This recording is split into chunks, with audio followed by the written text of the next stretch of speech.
अस्सलाम वालेकुम दोस्तों।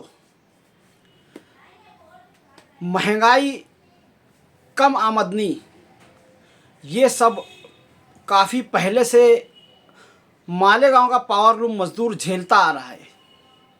पिछले कुछ सालों से जो सबसे ज़्यादा पावर लूम मज़दूर को परेशान कर रहा है वो है 30 नंबर बाना। जी हाँ, आज के वीडियो में मैं पॉइंट टू पॉइंट बात करूंगा, बिल्कुल भी फजूल की बातें नहीं होगी, तो इस वीडियो को लास्ट तक देखें। और चलो बिना टाइम गंवाए वीडियो को शुरू करते हैं।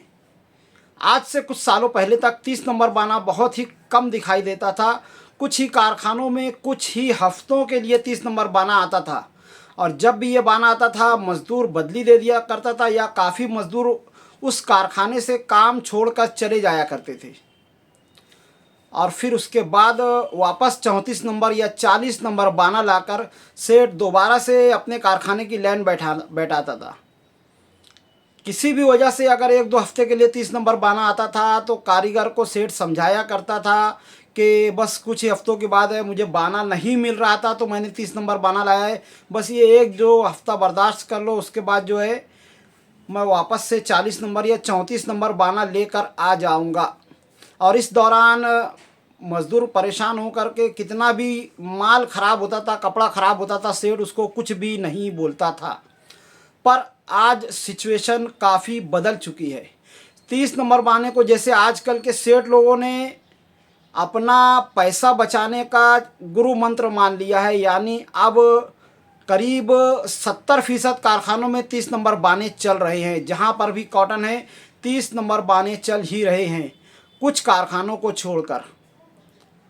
और ये 30 नंबर बाना जिन लोगों को पता नहीं है, पहले उनको बता देता हूँ कि पावर लूम मज़दूर में जो नरी होती है उसमें जो सूत यूज़ होता है, उस सूत में मोटाई और बारीक के हिसाब से बाने यूज़ किए जाते हैं, जिसमें 30 नंबर बाना एक बहुत ही मोटा और कमज़ोर सूत होता है, जिससे कारीगर, तराशन भरने वाला और मुकादम हर कोई परेशान हो जाता है।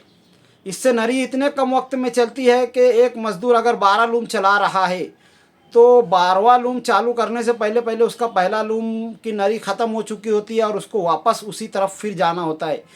उसको इतना वक्त भी नहीं मिलता है कि वो बाकी के 11 लूम पर ढोटे में नरी तक चढ़ा सके।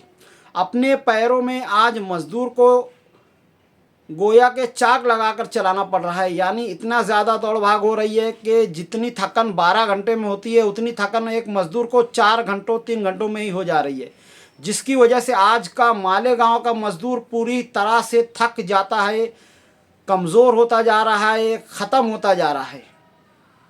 यानी अगर ये 30 नंबर बाना इसी तरह से चलता रहा तो जो मज़दूर 60-70 साल की एक हेल्दी लाइफ जीता था, आज वो 30-35 साल में ही उसको घुटनों में और कमर में दर्द की शिकायत शुरू हो चुकी है।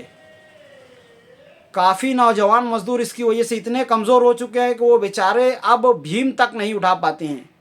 भीम अगर किसी को पता नहीं है, जो पावर लूम मज़दूर पावर लूम से जुड़े नहीं हैं, उनके लिए मैं ये कहना चाहूँगा, भीम सूत का वो शर्ट होता है जिस पर कपड़ा बनाया जाता है, जिसका वज़न 100 किलो से भी ऊपर होता है। यानी एक मज़दूर के वज़न से डबल वज़न की भीम होती है, जिसको मज़दूर को बिना कुछ पैसे दिए मुफ्त में अपने लूम पर रखना पड़ता है। और हर लूम पर ये भीम को रखने का सेठ उनको कोई भी पैसा नहीं देता है। यानी मुफ्त में ये काम लिया जा रहा है। एक मज़दूर को परेशान से परेशान किया जा रहा है। इतनी ज़्यादा परेशानी हो गई है एक मज़दूर को कि उनसे कई ज़्यादा फुकट काम लिए जा रहे हैं। आज जैसे पावर लूम में पावर की कटौती हो रही है, बिजली आती जाती रहती है, इस दौरान मज़दूर को कारखानों में बैठना पड़ता है, चाहे दिन हो या रात। पावर 5 मिनट के लिए गई हो या 5 घंटों के लिए, पता नहीं होता है कि पावर कब आएगी, और बेचारा मज़दूर बग़ैर किसी मज़दूरी के मुफ्त में बैठा पावर का इंतज़ार करता रहता है, और इस इंतज़ार का उसको कोई वेटिंग चार्ज भी नहीं दिया जाता है। तो वापस आते हैं अपने टॉपिक पर। ये जो 30 नंबर बाना है, ये सरासर आजकल के पावर लूम मज़दूर के ऊपर ढाने वाला एक नया जुल्म है, जो कि अब शुरू किया जा चुका है और ज़्यादातर कारखानों में ऐसा ही होता जा रहा है। और मज़दूर इतना मजबूर है कि इस ताल्लुक़ से कोई आवाज़ भी नहीं उठा पाता है। इसीलिए मैंने आज की ये वीडियो बनाई है ताकि गरीब मज़दूरों की आवाज़ को अपने यूट्यूब वीडियो के ज़रिए तमाम दुनिया में फैला सकूं। और आपसे ये गुजारिश है कि इस वीडियो को ज़्यादा से ज़्यादा अपने फैमिली फ्रेंड्स में और जानने वालों में शेयर करें, अपने ग्रुप्स में शेयर करें, ताकि मज़दूर पर हो रहे इस जुल्म की दास्तान हर किसी को पता चल सके। एक मज़दूर आज इतना ज़्यादा मजबूर है कि पहले के 4 लूम चलाने वाले मज़दूर के पास इतना पैसा होता था कि वो 4 लूम में भी अपना घर प्लाट वगैरह बना लिया करता था।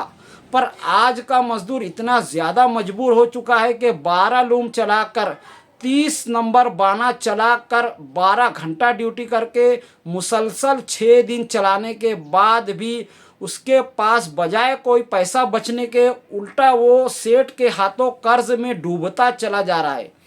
आज का मजदूर आप किसी भी कारखाने में जाकर देख लो, बगैर कर्ज के बेचारा लूम नहीं चला सकता है। और किसी मजदूर को कोई शौक नहीं होता है कि वो कर्ज ले, पर महंगाई के हाथों वो इतना मजबूर होता है कि मजदूरी उसको बढ़ाकर नहीं दी जा रही है महंगाई के तनासुब से। और वो अपना घर चलाने के लिए, उसके घर में हल्की सी भी बीमारी वगैरह कुछ आती है, लाइट बिल वगैरह आ जाती है, तो वो कर्ज लेने के लिए मजबूर हो जाता है।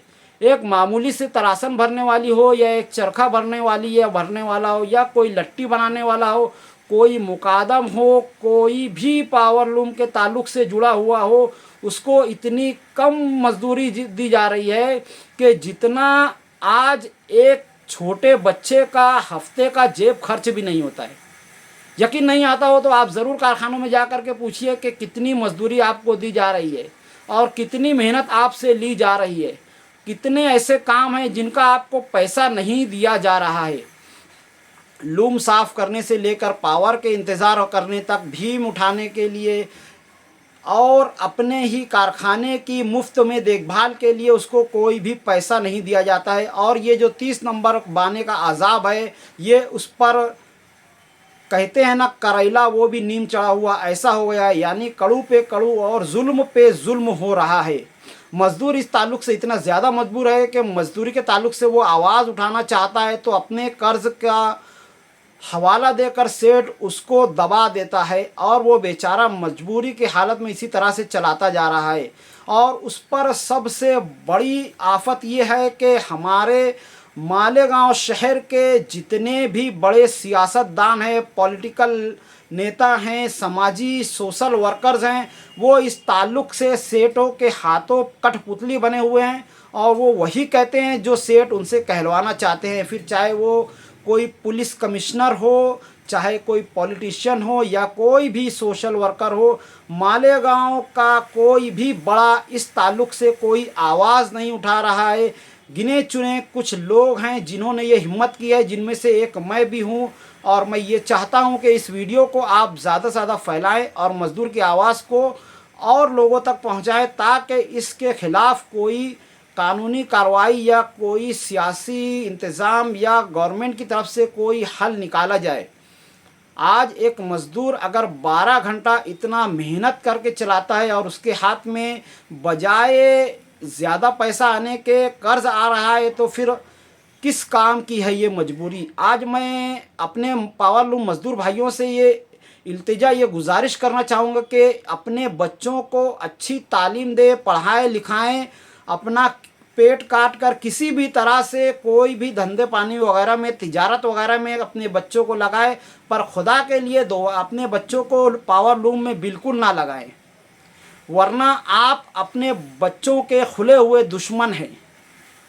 आज जितने भी पावर लूम के मज़दूर हैं मैं उनसे ये कहना चाहूँगा कि अगर आपके बच्चे पावर लूम में जुड़े हुए हैं और आपको एक कम पगार या 1000-1500 लेकर आप उनको लूम में डाले हुए हैं तो आप अपने बच्चों से दुश्मनी कर रहे हैं। बेहतर यही है कि आप अपने बच्चों को कहें कि बेटा तू किसी गैरेज वगैरह में काम कर, कोई मोबाइल रिपेयरिंग की दुकान में काम कर, एक हुनर ले और ख़ुद की एक छोटी मोटी दुकान खोल ले, एक छोटा मोटा तिजारत, एक धंधा पानी खोल ले, ताकि तू इस लूम से निजात पा जाए। और इसके लिए आप जो है घर में ऐसा माहौल बनाएं, अपने बच्चों को समझाएं कि जो हम झेल रहे हैं मैं नहीं चाहता हूं बेटा कि तू भी झेले, और अपने बच्चों को इस तरह की मजदूरी और मजबूरी से निकालें। वरना आने वाले वक्तों में महंगाई और हमारे देश का जो हाल हो रहा है वो तो जाहिर है, किसी से ढका छुपा नहीं है। कोई भी हड़ताल कुछ भी काम नहीं आता है, गवर्नमेंट की तरफ से कोई सुनवाई नहीं हो रही है। तो बेहतर यही है कि आप अपनी हिकमत अमली को यूज़ करें और अपने बच्चों को इस फील्ड में ना डालें। तो आज की वीडियो में इतना ही, मिलते हैं अगली वीडियो में, तब तक के लिए खुदा हाफिज़। अस्सलामु अलैकुम वरहमतुल्लाहि वबरकातुहू।